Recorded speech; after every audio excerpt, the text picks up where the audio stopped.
Last week we discussed anger. And this week I wanted to touch on some things that are connected to anger, but we don't really call them anger. So I read a book one time and it described these as weeds of anger, and I thought that was a pretty good illustration, pretty good way to express it. So we're going to talk about weeds of anger. Now, I'm not much of a gardener. I don't grow stuff. I don't grow flowers. I don't have a garden. And not only do I not grow flowers and not have a garden, I don't want to grow flowers or have a garden. I can only remember a couple of gardens that we ever had growing up, which was back behind the house. The only thing I remembered about that was I didn't like working in the garden.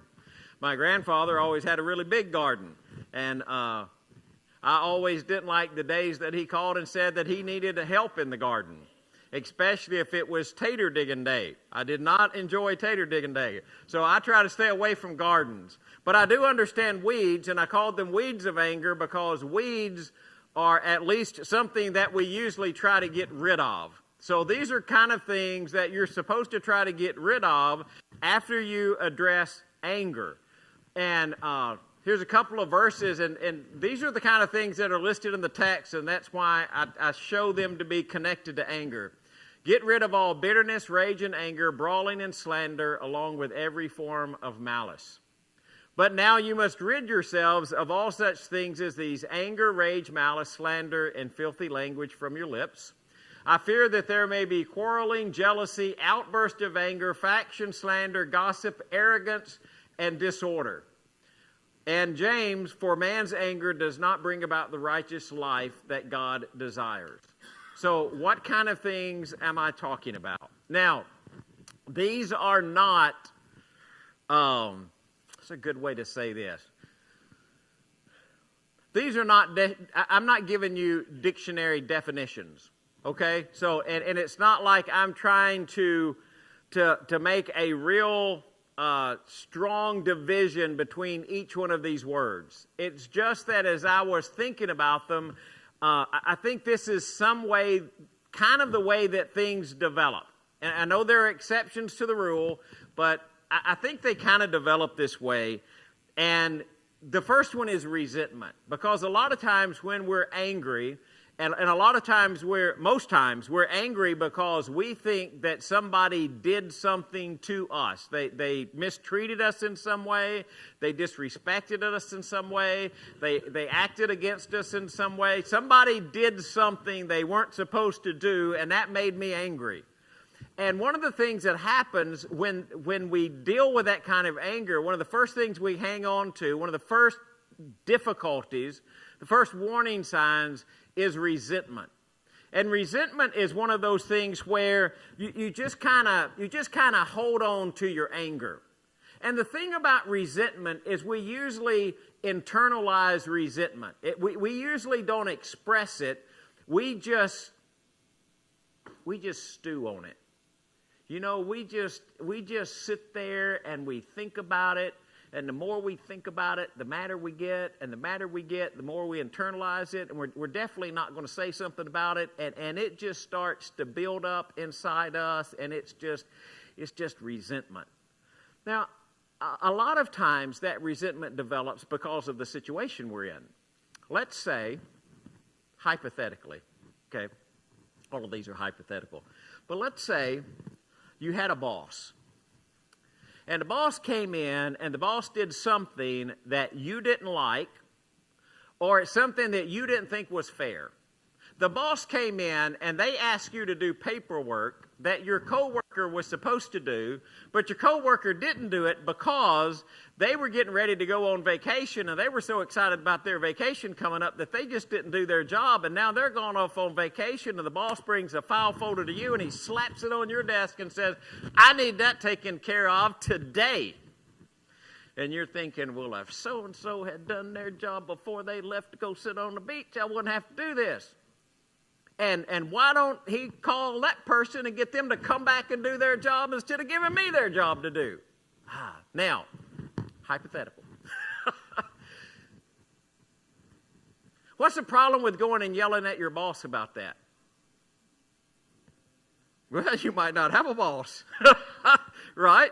Boss may say, well, I tell you what, if you feel that way about it, why don't you just hit the road? So you're like, well, I don't want to make a big deal out of this, and we'll get fired over it, but I'm just so mad. Did you just sit there? And it's resentment because you're in a situation, you really can't express it to the person that you want to express it because you don't want to deal with the consequences that you might have to deal with if you were to express it. So then you just sit and you just stew on it. You just stew on it. And it builds up, and it builds up, and it builds up. It might be something that your spouse did. And you're thinking, I need to tell him so-and-so, but I just don't want to, or I need to set her straight. Y'all never done that, have you? But you don't want to because there might be some consequences to that. So it's a resentment, and it starts to build up.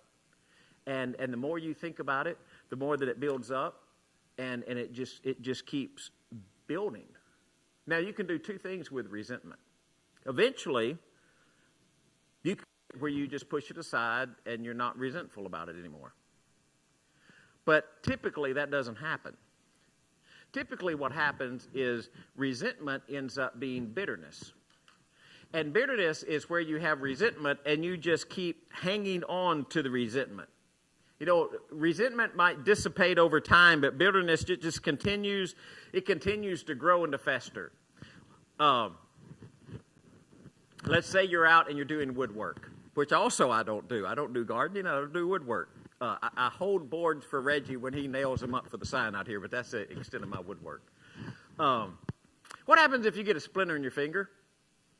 If you don't get it out? Gets infected, then it'll fester up. Then your body will try to push it out with infection. That's kind of what's going on. It's trying to push it out with that infection. But if that doesn't happen, it just keeps getting infected. That's kind of like what bitterness is.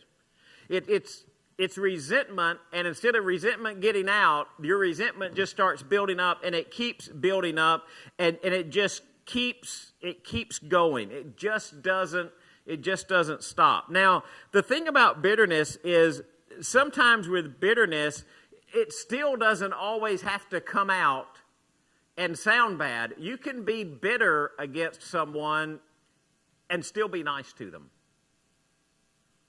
You can meet them and just say, oh, it's just so good to see you. And inside you're just seething. And you're like, oh, I just can't believe. Do you know what he did to me 6 weeks ago? I just cannot. Do you remember? Do you remember what happened? And it just continues to grow and it continues to build and it doesn't go away. And so you sit there and you try to work through that, and then you become, you see it in churches, don't you? The thing about bitterness is bitterness a lot of times happens to those people we're supposed to love and those people that are closest to us, and then we just keep hanging on to it. We just keep holding on to it. We don't forgive. And after a while, bitterness will move into enmity and hostility. This is where it goes from being internalized to being externalized. And then all of a sudden, we're going to express that. We're going to let somebody know that we've had enough. And when we've had enough, we've had enough. And I'm going to let you know you have enough. And here's what's going to happen. And all of a sudden, all of that anger, that bitterness, and that resentment, it's just built up. And it's sometimes when I do premarital counseling, I tell them it's kind of like a volcano. It'll build up to the point that it will explode. And when it explodes, and sometimes it makes no sense what it exploded over. So you've done something hypothetical, okay? All hypotheticals, remember? So you're a pretty good husband. You're a pretty good husband. You're not a great husband, but you're a pretty good husband.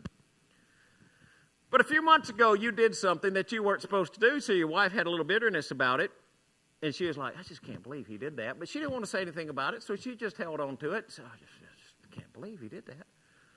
And after a while, it just sits there for a while, but it doesn't go away. So then it starts getting into bitterness. And then all of a sudden she starts saying, he never does anything right. He's always doing something wrong. I know it was at one time, but now he's doing so-and-so. He ought to know better than that. And it just keeps building up. She don't say anything about it. She's just walking around thinking, maybe I should have married Bob. And then one day she comes in and she says, hey, I wish you'd take out the trash, babe. And he's like, all right, I'll take it out. And he starts to take out the trash, but he thinks, man, I was going to fix that light switch first. And he goes to look at that light switch, and he doesn't take the trash out. And she doesn't know he's working on a light switch. She comes by, and the trash is still in the trash can, and she lets him have it. I mean, she could go the other way. I'm not picking on women, okay? She straightens him out. I cannot believe you didn't take the trash. He's like, well, I was going to get the trash. Well, you didn't get it, and now I've had to take it out. And boy, there it goes. And he's thinking, what in the world happened? It was just the trash. But it wasn't just the trash, was it? It wasn't just the trash. It was something that had built up for weeks. And so enmity and hostility come out. And when enmity and hostility come out, when it comes out, it comes out. And it's forceful. Well, then it moves past that. And we get past enmity and hostility, and we get to a grudge. You know what so-and-so's like. And we just hold on to it. We just hold on to that grudge. We're not going to let it go. The interesting thing about grudge is when the word that we translate grudge is used in the text, it's usually used in a way that it's not just that you're holding a grudge, but you're holding a grudge because you're going to find a way to get even. You will make something happen. Esau held a grudge against Jacob. What did Jacob do? Y'all have to talk in this. I'm getting tired of lecturing. What did Jacob do? Took his birthright. Took his birthright. Then he did what? Then he stole his blessing. Esau obviously not happy about that. He held a grudge. Now, when Esau held a grudge against Jacob, was he just sitting around thinking, you know what, I just don't really like my younger brother. I just don't think much of him. What was he going to do with the grudge? Do you remember? He's going to kill him. It's not that he just didn't like him. He's going to kill him. As soon as my daddy dies, I'm taking him out. He's gone. So remember what happened, don't you? Mom hears about that and says, hey, listen, Jacob, you got to get out of here. You go down and see Laban. And so Jacob leaves because Esau's holding a grudge against him. So you get along to Joseph and his brothers. And Joseph's brothers sell him into slavery, right? Y'all remember this story? So he goes into slavery, then he gets to Potiphar's house, and Potiphar's wife accuses him of something he didn't do. He ends up in prison. Then after he ends up in prison, he's second in command in all of Egypt. He's collecting the grain, and everybody's coming to Joseph to get grain. And Joseph's brothers come to him to get grain, and he recognizes them, and they don't know who he is. And I'm sure he's having a great time with that, right? But toward the end of the story, he reveals himself to his brothers. He said, look, man, I'm Joseph. And you meant it for harm, but God meant it for good. So everything's all right. Everything works out fine. When their daddy dies, do you know what the brothers say? Whew, wait a minute. What if Joseph holds a grudge against us? Now, Dad's gone. It's just us and Joseph. What if Joseph is holding a grudge against us? What do they think is going to happen? He's going to kill them. He's going to kill them. What if he's holding a grudge? So when we're talking about holding a grudge, it's not just kind of like we're trying to plan something bad that's going to happen to somebody else. So in Leviticus it says, do not seek revenge or bear a grudge against obviously a typo there, one of your people, but love your neighbor as yourself. What is bearing a grudge connected with? Connected with seeking revenge. I'm going to make something happen to somebody because I was treated inappropriately. When John goes there and says, hey man, you ought not to be married to Herodias. What does Herodias do? She holds a grudge. And until what point does she hold the grudge?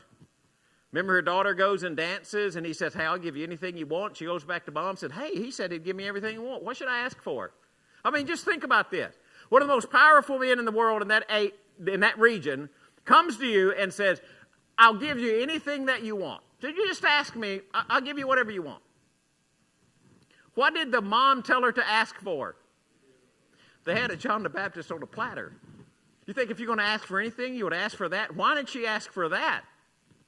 You know what he said about me? Because she was holding a grudge. So holding a grudge is just not, well, I don't like that person. You're looking for some way to get revenge, something that you can do to get to get back. And so that develops. And then I use strife because that's the word that we use in the text. But, we might ought to just say it ends up in war. Have you ever seen it just anger to resentment? And it just keeps building and it becomes bitterness, and then it becomes the need for revenge or holding a grudge, and finally it just becomes war. It is just the most horrible conflict that you can imagine. And it happens in families, and it happens with people, and it happens in churches. And it's the weeds of anger that always start with anger, but then they develop and they fester into something else. So how do we keep that from happening? How do we keep those weeds of anger from destroying our lives? Now, one way I think we do it is you don't repeat it to yourself. You don't repeat it to yourself. You don't know those voices that you have in your head? And they just keep telling you what's right and what's wrong and how you've been mistreated and what people think about you, and you got those voices, and they're there. You lay down at night to go to sleep, they're in your head. You get up in the morning, you got voice. Now, I know I'm not going crazy. Everybody has voices in their head, okay? You're thinking, Greg, we don't have voices in our head. Oh, yeah, you do. You have voices in your head. But if you repeat how often or why you've been offended enough to yourself, what you do is you just create the environment that you keep becoming more and more offended. You just keep repeating it to yourself. You don't necessarily tell anybody else. You just keep repeating it to yourself. And as you keep repeating it to yourself, it keeps growing and it keeps festering. You know, another thing we need to do in all that is you don't repeat the offense to the person who offended you. And you're thinking, well, I don't really understand what you're talking about there, Greg. Have you ever been in one of those situations where you've got a relationship with someone, and in that relationship with someone, they always bring up, well, you remember when you did so-and-so? And you get to say, oh, don't you remember when? Don't you remember when? And every time it comes up, we go back to that one point and say, yeah, but remember, you did this. So if we keep repeating it to that offender, eventually what will happen? Well, now not only are we building up resentment for them, for ourselves, we're building up resentment for them. And so then you got resentment going both ways. And then the other thing is, don't go tell other people about it, because that's generally what we want to do, right? You know what so-and-so did to me? Well, they did so-and-so. Can you believe that? And now we expect that person to say, well, no, I just can't believe they did that, right? We're looking for somebody to help us out with that. And it really messes us up when we say, can you believe that they did that? And somebody looks at us and says, well, is that really that big of a deal? Well, that makes you even madder, right? So you get that and you start repeating it to other people. So as you repeat it, whether you're repeating it to yourself or repeating it to the offender or you're repeating it to other people, you're in a situation you can't let it go. And eventually what happens is that unforgiveness, it just kills your heart and it destroys your faith. It just takes the life right out of you. Maybe you spend all your time thinking about how you're going to get revenge on the person who did something to you. And I mean, it just starts to consume your life or this or that, and you can't find a way to let it go. So there's a couple of biblical principles to remember in that. Number one, if revenge needs to be taken, God will take the revenge. Whatever happened to you, if it was someone who truly wronged you, then God knows that you were wronged, and God will avenge that wrong. Now, that doesn't mean that you leave yourself in a position where you're in danger or you're going to get mistreated. It doesn't mean that you're blind to situations. But if you're looking for revenge, you have to remember that God avenges, not us. And if you go to this one, the evil committed against you, which grieves God, what pleases God is your forgiveness, and He'll reward that. So you can't control what somebody else is going to do. You can only control what you're going to do. I can't control anybody else's behavior. So if you come to me and you do something that I think is wrong, can I control your behavior in that? Well, no, not really. I don't have any ability to control your behavior. All I can control is my own behavior. So in my forgiveness, if I forgive you for what you've done, that pleases God. If I hold on to it with resentment, then that displeases God. So let's hypothetical again, okay? We're going back to hypotheticals. let's say that you did something to somebody else that you really haven't addressed, but you feel guilty about it. You know, I feel guilty about what I did about that. Might not ought to have done that. Might have phrased that a different way. Maybe I should have responded to that in a different way.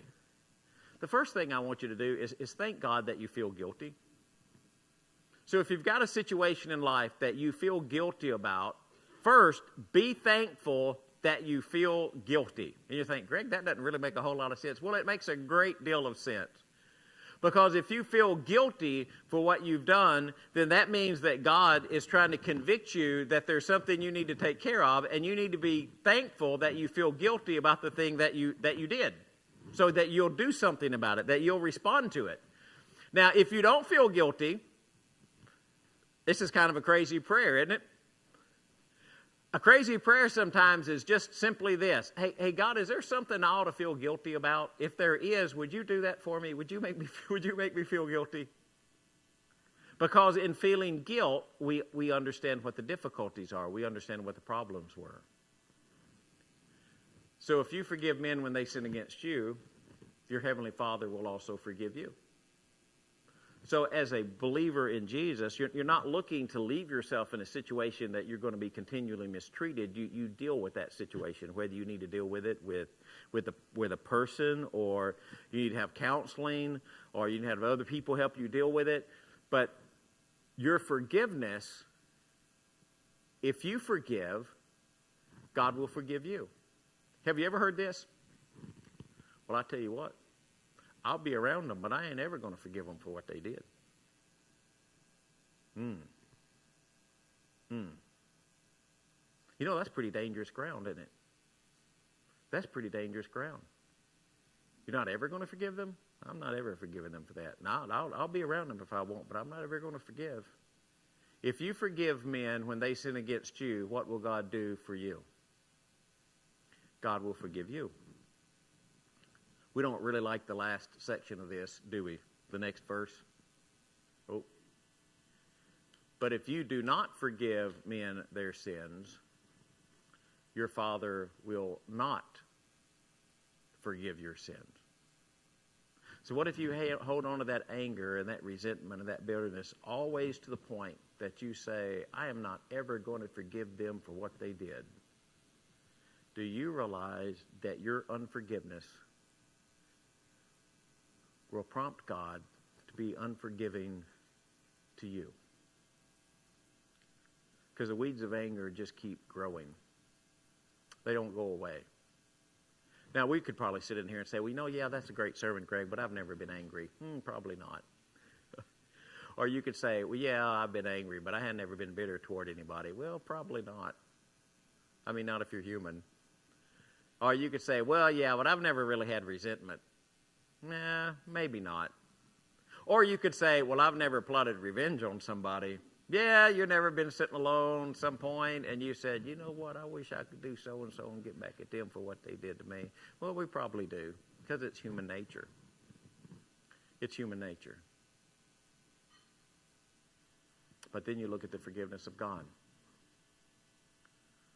That He chose to forgive you. Whatever's on your plate, whatever's on your agenda, whatever you've gone through, whatever you've done, God chose to forgive. God chooses to forgive you through the blood of Jesus because He is a forgiving God. And we are to forgive others the way that God forgave us.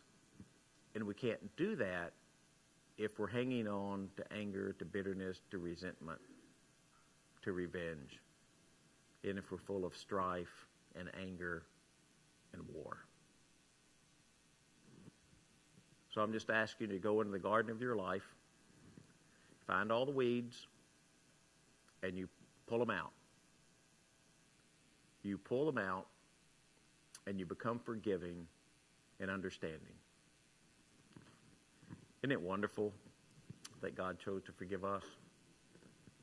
So in all of my bumps and bruises and warts and all of my imperfections, God views me as completely pure, clean, spotless, without any possible defect. because of what Jesus has done for me. Does God view you that way? Does God view you that way because you have placed your faith in His Son so that your righteousness becomes the righteousness of Christ? If you haven't done that, I'm going to ask you to do that while we stand and sing.